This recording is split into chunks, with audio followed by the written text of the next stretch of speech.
Hello, everyone. This is my presentation for the Zero Hunger portion of of one of the 17 SDGs, and this is for SDG number 2 for CIS 3620. And my name is Carter McDowell, and we're going to talk about the Zero Hunger and everything revolved around hunger and solving that in the country of Spain and comparing it with the U.S. today. So again, here are the 17 Sustainable Development Goals provided by the United Nations.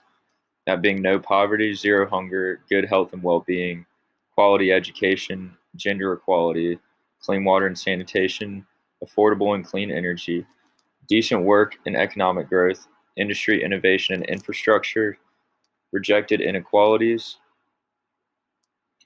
sustainable cities and communities, responsible consumption and production, climate action, life below water, life on land, peace, justice, and strong institutions, and partnerships for the goals.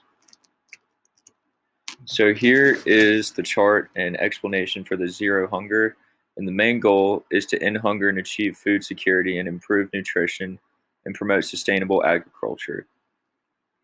And so here's a few statistics. So more than 600 million people worldwide are projected to face hunger in 2030. And here's how high food prices continue to plague many nations. In this graph down here, there's little to no progress has been made in reducing anemia worldwide since 2000, and 1 in 3 people worldwide struggle with moderate to severe food insecurity. And over here to the right, malnutrition persists worldwide, jeopardizing children's well-being and future development. And here's a graph showing stunning growth, wasting, and overweight. So now we're going to get into the more specifics with hunger in Spain.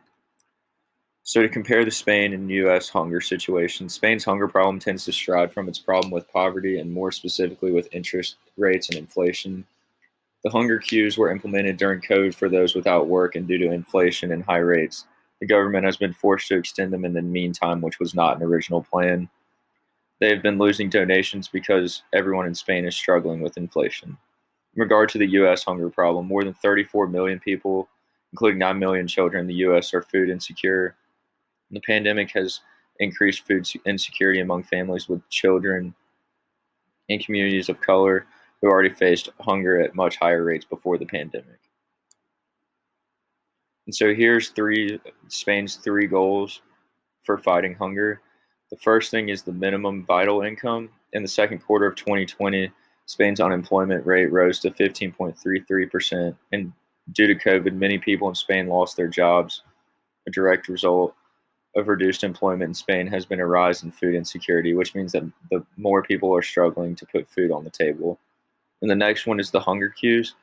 And in many areas across Spain, like Madrid's sub areas, there's lines of up to 700 people from around the blocks every day in order to receive food aid from food banks. This has become the daily reality for many people during the lockdown as people struggle to get enough food to eat. And again, this is something that was implemented during COVID, and they're trying to extend because of how bad the situation is.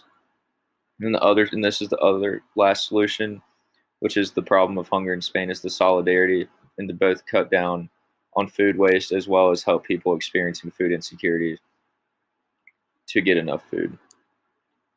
And so here's my X-Mind example for fighting hunger in Spain, and my big 3 were like the previous slide with the minimum vital income, and in Spanish it's colas del hambre, which is in English is the hunger queues, and then the solidarity fridge.